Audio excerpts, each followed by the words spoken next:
So I would just like to point out that so far, we have seen a few records already in this World Cup. I was hoping that um, the World Cup would be quite competitive and that there'll be, evenness between bats and ball. I was hoping there wouldn't be like too much uh, over the top high scores and things like that.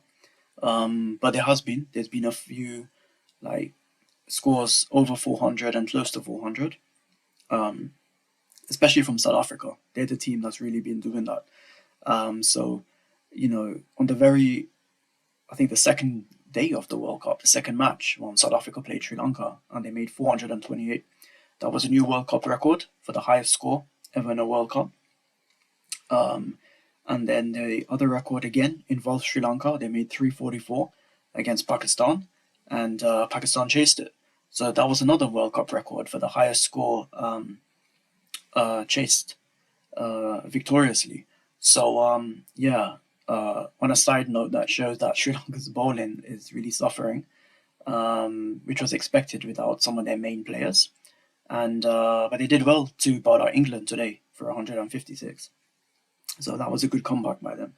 But yeah, so we have seen some records. There's also been a few. I think a Markram, aided Markram made the fastest World Cup century, and that was broken yesterday by Glenn Maxwell. So we are seeing a few records, batting records, tumbling, to be honest. And the other thing I would like to point out is that most of the results have gone as expected. There hasn't been too many shocks, but of course there was some upsets. So I think the first upset was probably, well, I wouldn't call it an upset, Pakistan beating Sri Lanka, but I think the World Cup record chase, that was unexpected. But that wasn't really an upset. The first major upset would have been Afghanistan beating England. So yeah, they batted first and made a decent score.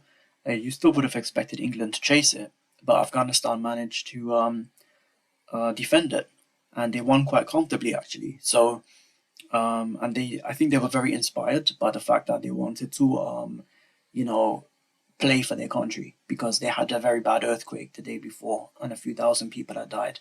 So I think that really inspired them, and they really played very well in that game. Um, then the second upset happened on the very next day when the Netherlands beat South Africa. Netherlands actually also ended up winning that game quite comfortably.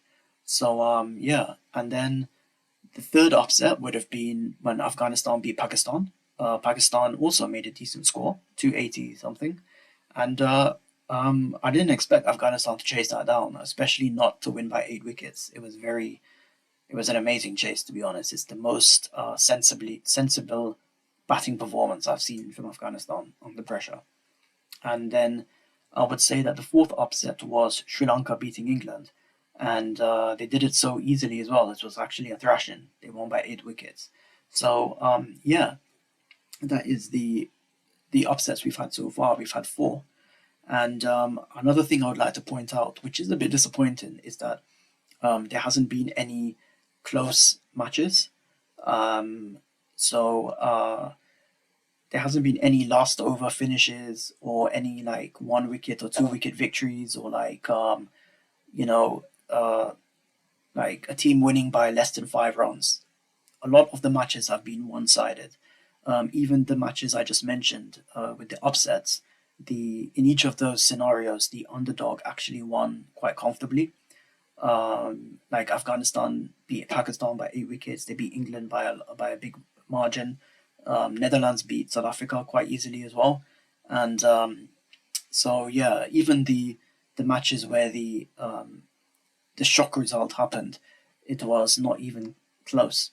The weaker team won quite easily, and I think that that's a shame that there hasn't been more close matches. I mean, the quality of cricket's still been good, and it's still a World Cup, so it's been exciting. But I think you would have wanted to see more closer matches.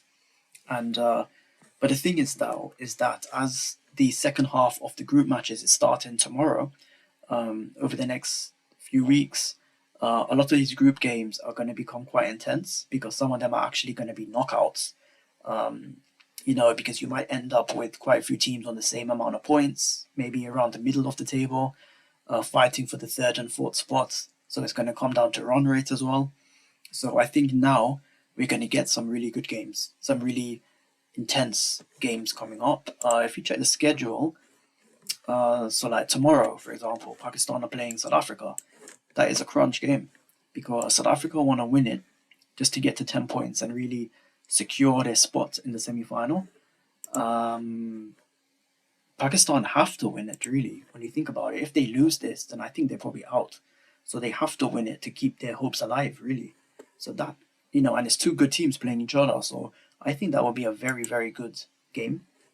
There's a lot to play for. Then on Saturday, you've got Australia playing New Zealand. I mean, that's an intense rivalry as well between those two countries. And look at their position on the tables. Both of them are desperate to win that just to get the points. Because this could be the difference between making the semis or just barely missing out this match between the two of them.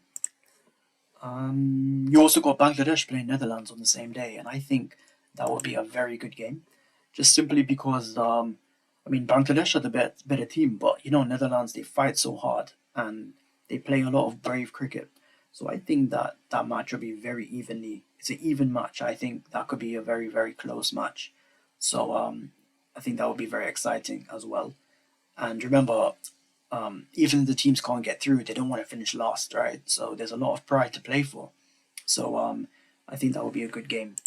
And then on Sunday, you've got India playing England. Again, it's a very, very good game. Two very strong sides playing each other. India want the win to just secure the semi-final spot.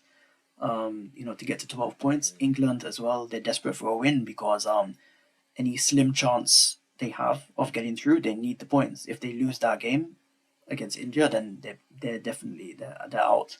So yeah, over the next few days, we've got some amazing matches coming up with a lot to play for.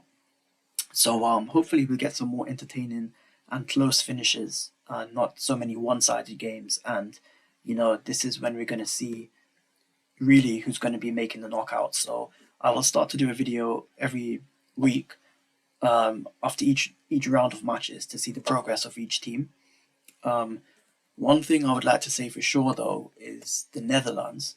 They're the only associate team in here, and even if they finish last, it doesn't matter. They're showing that they can play cricket. Okay, and this is just proof that we need more associates in the World Cup. Netherlands, they've only won one game, but it was an amazing performance against South Africa. And some of the other games as well, like they've shown a lot of fight, except for the match with Australia. But against South Africa, they were like 140 for 7, and they ended up making over 240, and winning that game. Against South Africa, had got off to a good start as well, and Netherlands still came back and defended it. Against Sri Lanka, they were 90 for 6, and still came back to make like 260. So they've shown a lot of courage, as usual. When you really think about it, the Netherlands upset against South Africa probably wasn't even really an upset because half the team are actually South African, and there's a lot of rivalry there. And Netherlands, they have done quite a few upsets before in T20 World Cups. They've beaten England twice in T20 World Cups. They beat South Africa last year as well in the T20 World Cup to knock South Africa out.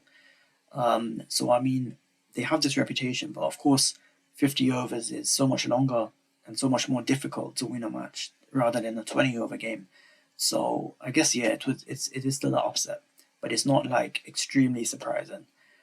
So I hope to see more upsets as well in the next coming matches because it would just shake the World Cup up more and make it a bit more unpredictable. So let's see how it goes.